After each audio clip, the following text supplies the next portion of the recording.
breaking news just came into my timeline as the Phoenix Suns are acquiring three-time All-Star guard Bradley Beal for Chris Paul, Landry Shamet, multiple second-round picks, a pick swap, and what you see here on the thumbnail is Mark Bartelstein on the left, Josh Bartelstein on the right. Now, Mark Bartelstein is the agent to three-time All-Star guard Bradley Beal. Josh Bartelstein is the son of Mark Bartelstein, who just happens to be the CEO of the Phoenix Suns. Do you see why this trade went down the way it did? Do you see why this trade went down the way it did? That's right. So the Phoenix Suns have Kevin Durant,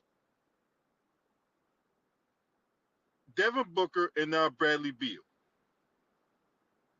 And now the Washington Wizards have a very aging Chris Paul, Landry Shamet, and a whole bunch of second round picks that I see them trading to acquire other assets. The Washington Wizards are officially are in rebuild mode. That means you can expect Kyle Kuzma to be on the move, and there's a rumor that he could reunite with the Lakers. Kyle Kuzma. And Kristaps Porzingis could be gone too. The Wizards are going to go to free. They are going to go to rebuild mode. There's no way in hell that Kyle Kuzma and Kristaps Porzingis are going to want to stay for a rebuilding project. So, and the Wizards had to do this. Let's just be honest. The Wizards had to do this because ever since Bradley Beal was drafted third overall out of Florida in the 2012 NBA draft, the ceiling has been and nothing past that.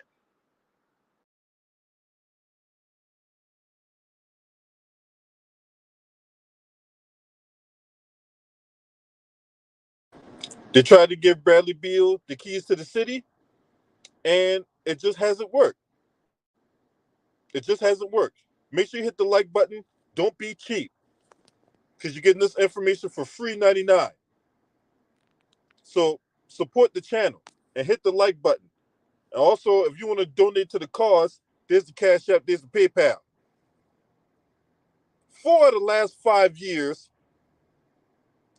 with Bradley Beal, ever since they traded John Wall, and Bradley Beal was the unquestioned leader on the Washington Wizards, right? The Wizards have been horrific at worst, mediocre at best. The one year they got to the playoffs, they won one game and got bounced in the first round by the Philadelphia 76ers.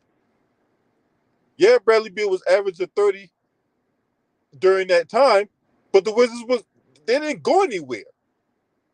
They didn't go anywhere.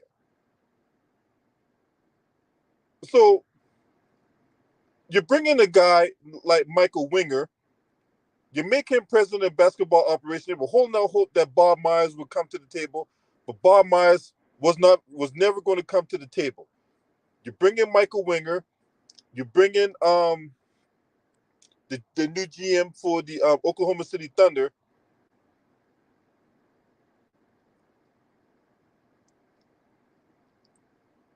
And now they're saying it's going to take years for this full rebuild to be completed. Now, my question for the Wizards is, why did you didn't go after DeAndre Ayton?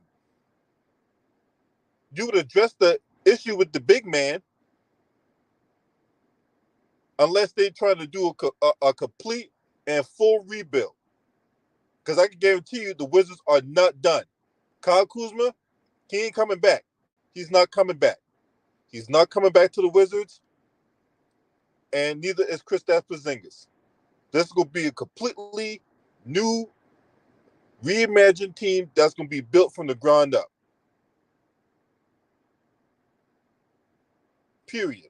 Now, as for the Phoenix Suns, you got a new owner, and Matt Ishbia that came in last year in the light, the Robert Sarver drama. They got bounced in the second round. Old boy is gone. Monty Williams, he's gone now. He's the highest paid coach in the NBA for the Detroit Pistons. Chris Paul ain't there no more. Obviously, he's going to be on the Wizards. It'll be interesting to see what the Wizards do, right? With Chris Paul. But they're going to be expected to contend in the Western Conference. You got three capable shooters on the same team at the same time on the court. Now, the question is going to be, how does these guys get their shots up without one of them getting disgruntled? You got three guys who can shoot, very capable shooters, right? Maybe not KD, but how does Bradley Beal and Devin Booker coexist? How does Bradley Beal and Kevin Durant coexist? How does Kevin Durant, Bradley Beal, and Devin Booker coexist? And then what about DeAndre Ayton? Because one of the biggest gripes that DeAndre Ayton had was lack of touches, lack of a role in the offense. So you bring in another guy who's ball dominant. I don't see how this is going to work. I don't see how this works. I really do not see how this works. You got three guys that has a usage rate of over 25%. When Bradley Beal was on the Wizards, the years that him and Russell Westbrook were there, both of them had over 30% usage rates. So it was basically everybody trying to get a piece of the pie in the offense. They're trying to fend for themselves in the offensive role. Don't be surprised if DeAndre Ayton's on the move. And then you got to question the depth. Because between three guys that you're paying top level salary to, oh, and by the way, Bradley Beal has a no trade clause. So for Bradley Beal to get traded to Phoenix, he had to waive his no trade clause. And that no trade clause will follow him for the tenure of his contract. So if somehow Bradley Beal's on the move again, he's going to have to waive his no trade clause before he goes on the move from Phoenix, if that were to come into fruition, right? And that no trade clause really limited what teams wanted to do. So Bradley Beal had all the leverage in this scenario with that no trade clause. And he has the only true no trade clause in the NBA. But that's going to be the biggest question, though. How do you get DeAndre Ayton involved in the offense when you got three ball dominant guys on the same team at the same time, on the same court at the same time? Oh, and before I continue on, happy Father's Day to everybody. You got to, if you a father in this chat room, I want to wish you a happy Father's Day. And then here's the other question, right? Who is going to be the point? Are you going to have Devin Booker be the point? Are you going to have Bradley Beal be the point? Who is going to be the point that's going to dictate the offense, get people in their right spots? Who is going to be that floor general?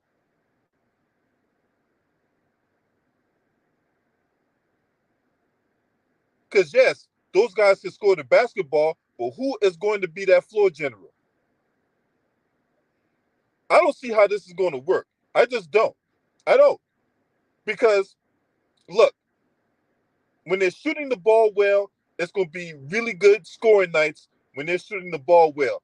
But if they have horrible shooting nights, say like Bradley Beal go 4-16, Devin Booker go 3-20, KD go 9-24, or something like that, then what? Then what?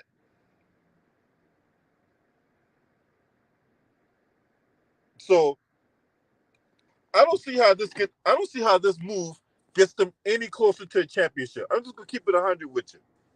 I don't see how this move is going to get you any closer to an NBA championship if you're the Phoenix Suns.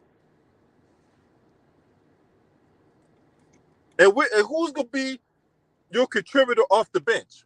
Who's gonna be that sixth man that's gonna come in and provide that scoring punch as necessary? Because you already got three massive contracts. So if you already got three massive contracts being doled out to Devin Booker, Bradley Beal, and Kevin Durant, where is the rest of the money going to come from?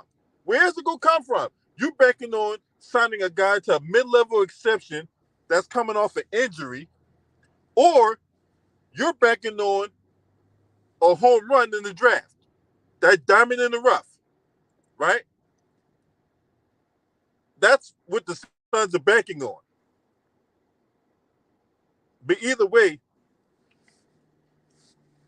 Bradley Beal is no longer a Washington Wizards after 11 years and multiple second-round playoff exits during his 11 years, right? Four of the last five, actually 5 out of the last 6, Wizards had a losing record, including 2 back-to-back 35 and 47 campaigns or whatever like that, right? He played for 4 coaches during Bradley Beal's tenure in Washington: Randy Whitman, Scott Brooks, and actually 3 coaches. Randy Whitman, Scott Brooks, and Wes Unseld Jr. So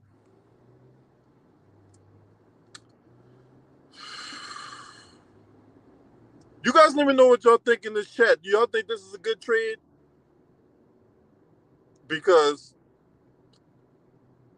the way I see it right now, I don't think so.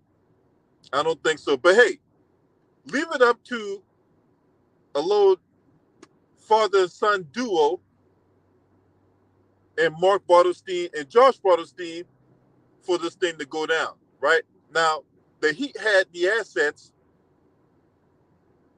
to acquire Bradley Beal. Only problem was the Heat did not want to give up Tyler Hero.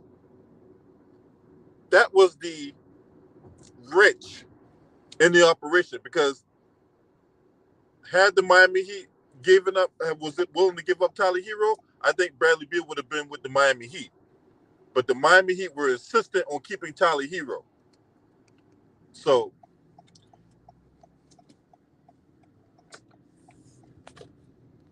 if you're not subscribing to this channel, make sure you hit the subscribe button, hit the like button, and share these videos on your social media platforms. Last but definitely not least, shouts out to the mighty Lions Den basketball community. This your man. Scream at me. All right.